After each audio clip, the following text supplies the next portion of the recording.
Are you listening? Just a moment. Are you listening to me? Yes, always. I need you to listen really, really attentively. I'm with you. Yeah, Can you you can hear start me? when you want. Yes. Can you hear me? Are you listening? Because this video is very serious.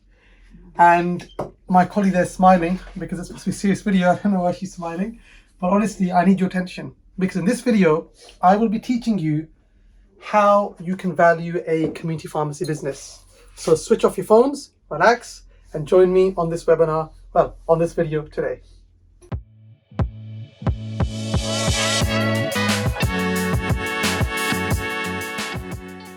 Right, follow me folks. So, how do you value a pharmacy business? Every business has a different way that you can value it. Okay, so whether it's a pharmacy, if it's another retail business, or it's an e-learning business, every business has a set of principles that you can apply to value that business. That's what you have to remember. But before the outset, the value of anything is determined by you. Let me explain what I mean. For example, we have this cleaner here. Okay, this cleaner is apparently $139. That's the price. But I know Farouk, who's making the video, loves this brand. He loves Jack's. He might say to me, this is actually worth £1.50. So I hope you're getting the gist. And the point is that the value of something is actually truly determined by you. We can come up with calculations and I will give you a way that you can value pharmacy business, but ultimately you'll decide. You might think actually it's not worth that much. It's worth less, it's worth more. And we'll be discussing on how you can figure out ways to determine the value of a business. The first thing is that we can value a pharmacy based on historical records. So going back 1 or 2 years, or 1 year ago, pharmacies were valued based on the total money that came in, what we call the turnover, and then as a percentage. So if the turnover was 1 million, it was valued at 70% of the turnover, or 80% of the turnover. And you hear terms like pence to pound. So for each pound of turnover, the business is worth 70 pence. So if the business has turnover of 100,000, it's worth 70%, which is 70,000. Okay, so that's one way, but that really doesn't tell you much.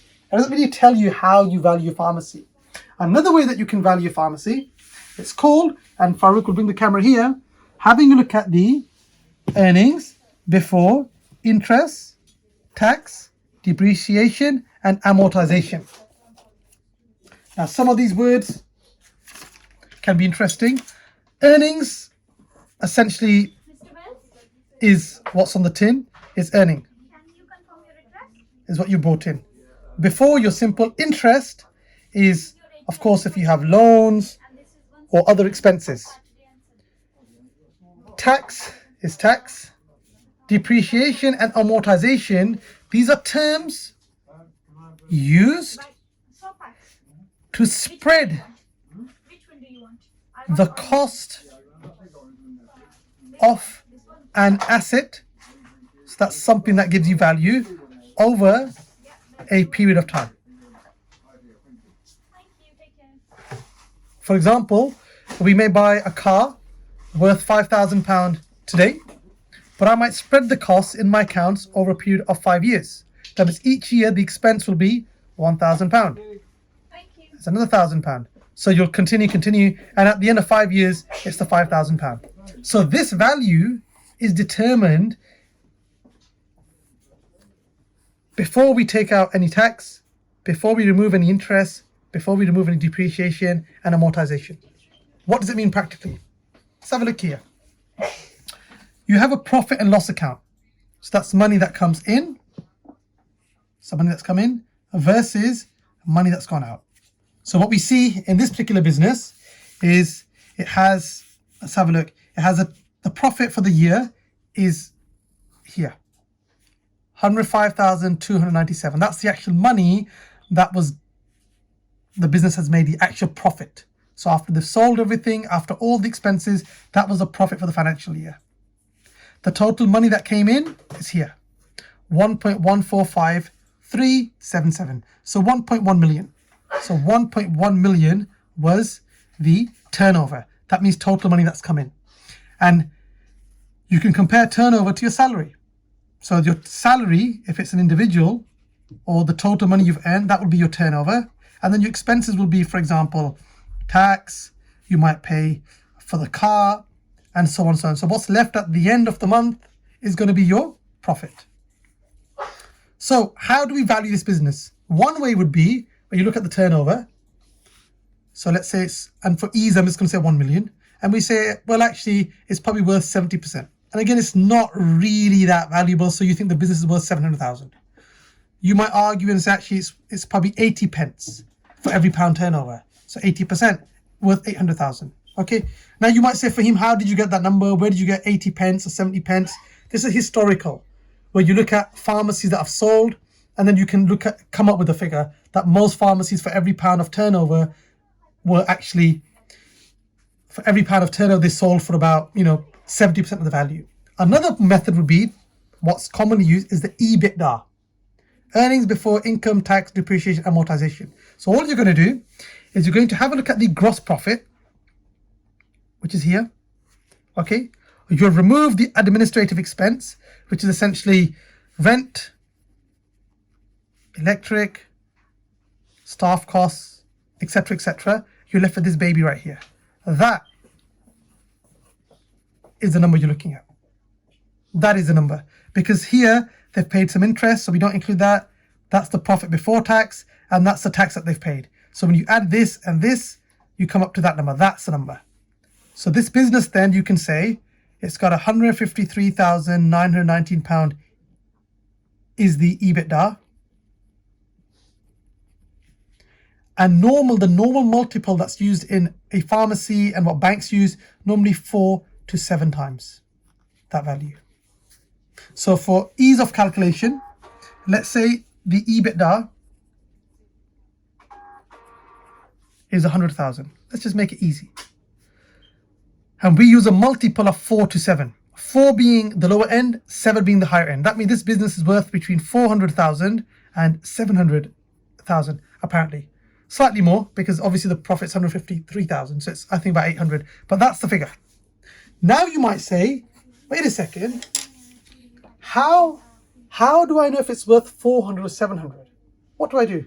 How do I go to the lower end or the higher end? And Farouk asked me questions, what sort of things would lower the value of this business? Let's put the business centrally and say, okay, based on this, about 500,000. When will I be willing to pay 700? When will I be looking to pay 400? The question is this. First of all, how is the business generating that income? Let's talk pharmacy specifically. The total money that's come in, how much of it is over-the-counter sales and how much of it is the NHS income? Most businesses, unless you're a big boot store or a huge organization, or you're on the busy high street, let's not even use a huge organization, you're on a busy high street. Most pharmacies, their over-the-counter sales are about only around 10% of the total turnover. If the business has a huge over-the-counter sales, it is not always possible to maintain those sales with years, because it's a retail. Somebody else could open a shop next door to you. Your items might start to be delivered online by somebody else. So you can see how that value will drop straight away. Because over the counter, what are you selling? You're selling cough, colds, medicines, toiletries. Somebody could open a pound line right next to you. All of a sudden, all the income could drop. But remember, a pharmacy business, its NHS income is protected because they're your patients. Unless you do inherently something wrong, they're not just going to disappear. So that income is more stable. I hope that makes sense. The NHS income is more stable. It's not that easy for you to change your prescription to another pharmacy. And when you're used to that pharmacy, you don't really change. But over the counter, the income could drop like this. So one way that you can value the company less is have a look at the NHS income versus the over-the-counter income. If the over-the-counter income is more than 10%, you should be thinking, actually, are those numbers sustainable?